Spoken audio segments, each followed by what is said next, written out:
पावभाजी तर हेल्दी असतेच, पण आज मी यामध्ये एक असा पदार्थ घातलाय ना ज्यामुळे ही भाजी आणखीन जास्त हेल्दी झालेली आहे। शिवाय बेकरीतले पाव विकत न आणता मस्त घरच्या घरी मऊ लुसलुशीत असे हे जाळीदार पाव बनवलेले आहेत। घरी बनवलेले पाव हे बेकरीतल्या पावापेक्षा जरी मैदा वापरला तरी देखील नक्कीच हेल्दी आणि हायजेनिक असतात। तर बघा किती मस्त जाळी आलेली आहे आणि अगदी कापसासारखा मऊ लुसलुशीत हा पाव झालेला आहे। 10 जणांना पुरेल एवढी घरच्या घरी हेल्दी पद्धतीने पावभाजी कशी करायची ते आजच्या व्हिडिओत आपण पाहणार आहोत। लगेच सुरुवात करूया। तर इथे मी साधारण 2 मध्यम आकाराचे बटाटे घेतलेले आहेत। बटाट्यांची साल काढून स्वच्छ धुवून घेतले आहेत आणि त्याला असं रफली मी इथे कट करून घेत आहे।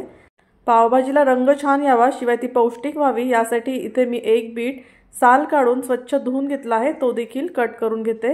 आता इथे गाजरचा देखील मी वापर केलाय, पण गाजर मोठा आहे त्यामुळे इथे मी अर्ध्याच गाजरचा वापर करणार आहे। तर सध्या गाजर देखील बाजारामध्ये खूप छान आलेले आहेत। गाजरचा मधला जो पांढरा भाग असतो ना तो काढून टाकायचा आणि त्याचे देखील आपण पीसेस करून घेऊया। कुकरमध्ये अर्धा किलो स्वच्छ केलेला वाटाणा घातला आहे, त्यामध्ये या सगळ्या भाज्या घालूया। यामध्ये मी फ्लॉवर देखील घेतलेला आहे। पावभाजी तशी पौष्टिक आहेच, पण त्याची चव आणखी वाढवण्यासाठी आणि त्याची पौष्टिकता आणखी वाढवण्यासाठी अर्धी वाटी भिजवलेली मसूर डाळ आपण यामध्ये घालणार आहोत। तर साधारण पाव वाटी मसूर डाळ भिजवली तर ती अर्धी वाटी होते भिजल्यानंतर। साधारण अर्धा ग्लास यामध्ये मी पाणी घातले आणि झाकण लावून एक 5 ते 6 शिट्ट्या मी आता करून घेणार आहेत। आता जोपर्यंत कुकरच्या शिट्ट्या होत आहेत तोपर्यंत आपण बाकीची तयारी करूया। ज्या दिवशी पावभाजी बनवायची ना त्याच दिवशी हा चॉपर माझा उपयोगात आणला जातो।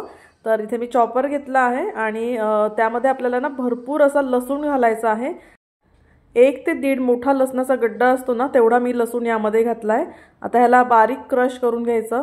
बरेच जण ना पावभाजीमध्ये आलं लसूण घालतात, पण मी मोस्टली लसूणच घालते, आल्याचा वापर करत नाही।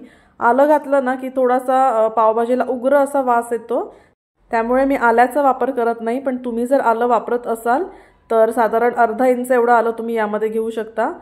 मोठे 2 कांदे मी इथे घेतलेले आहेत। आता त्याची साल काढून ते देखील आपल्याला रफली चॉप करून घ्यायचं आहे। रफली मी अशासाठी चॉप करते कारण हा कांदा देखील मी चॉपरमध्ये एकदम बारीक करून घेणार आहे। जर चॉपर नसेल तर मग सुरीच्या साहाय्यानेच तुम्हाला हे सगळं अगदी बारीक करून घ्यायचं आहे।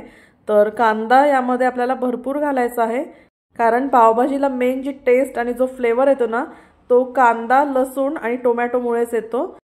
चॉपरमध्ये ना अगदी काम सोपं होऊन जातं बघा, एकदम फटाफट ह्याच्यामध्ये कांदा एकसारखा बारीक होतो आणि त्यामुळे मग पावभाजी पण आपली एकसंध अशी होते। तर कांदा माझा इथे चॉपरमध्ये बारीक करून झाला आहे। आता इथे मी टोमॅटो देखील कट करून घेते। तर इथे ना मी मीडियम साईजचे 3 टोमॅटो घेतले आहेत आणि तिन्ही टोमॅटो पुन्हा मी चॉपरमध्येच बारीक करून घेणार आहे। जर चॉपर नसेल तर मात्र टोमॅटो तुम्ही मिक्सरला त्याची प्युरी करून घ्या। टोमॅटो घेताना शक्यतो आंबटसर असेच घ्या आणि पिकलेले लालबुंद टोमॅटो घ्यायचे, त्यामुळे पावभाजीला चव चांगली लागते आणि रंग पण छान येतो। तसं जर म्हटलं ना तर पावभाजी करायला खूप सोपी आहे। फक्त बेसिक तयारी जर आधी तुम्ही करून घेतली तर अगदी अर्ध्या तासामध्ये आपली पावभाजी तयार होऊ शकते। आता इथे मी कढई ठेवली आहे, त्यामध्ये 1 पळी तेल घातलं आहे आणि हा जो आपण बारीक चिरलेला लसूण आहे ना तो आपण यावर परतून घेणार आहोत। लसूण परतताना खूप जास्त आपल्याला परतायचा नाहीये, फक्त त्याचा कच्चेपणा गेला पाहिजे इथपर्यंतच आपल्याला परतायचा आहे, त्याला लाल वगैरे करायचं नाहीये। चला आता लसूण परतला गेला, यामध्ये आता कांदा देखील परतून घेऊया। कांदा परतून होईपर्यंत बघा कुकर देखील थंड झालेला आहे। पूर्ण वाफ गेल्यानंतर मगच झाकण उघडायचं। बघा भाज्या एकदम छान शिजलेल्या आहेत, डाळ पण आपली व्यवस्थित शिजलेली आहे। आता याला आपण गरम असताना स्मॅश करून घेऊया। घरामध्ये पावभाजी बनत असली ना की मुलं देखील आजूबाजूला घुटमळत असतात। आता इथे बघा आवा देखील मध्ये मध्ये काहीतरी मला प्रश्न विचारत होती।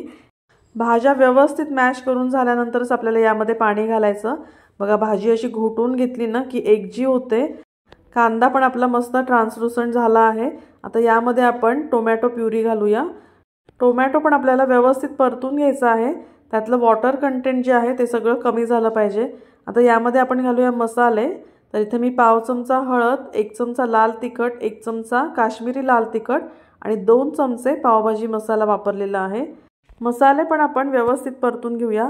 आता तुम्हाला हे जर सगळे मसाले आणि कांदा वगैरे बटरमध्ये परतायचा असेल ना तर तुम्ही यामध्ये बटर, तेलाच्या ऐवजी बटरचा देखील वापर करू शकता। आता मसाले छान परतले गेले ना की भाजी आपण यामध्ये मिक्स करून घेऊया। गरजेनुसार यामध्ये पाणी घालूया, चवीनुसार मीठ घालूया। सुरुवातीपासून आत्तापर्यंत आपण मीठ यामध्ये अजिबात घातलं नव्हतं, तर इथे मी 2 चमचे एवढं मीठ घातलं आहे. पुन्हा मिक्स करून घेऊया. भाजी एक 5 मिनिट व्यवस्थित शिजली ना की मग यामध्ये मी घातली आहे एक बारीक चिरलेली सिमला मिरची. सिमला मिरची शिवाय पावभाजी ही अपूर्णच आहे नाही का. चला आता हे सगळं व्यवस्थित मिक्स करून घेऊया आणि यावर झाकण ठेवून साधारण ह्याला उकळी येईपर्यंत ही भाजी आपण शिजवून घेणार आहोत.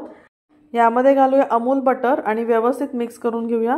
तर अमूल बटर नंतर घातल्यामुळे ना त्याचा फ्लेवर खूप छान येतो पावभाजीला.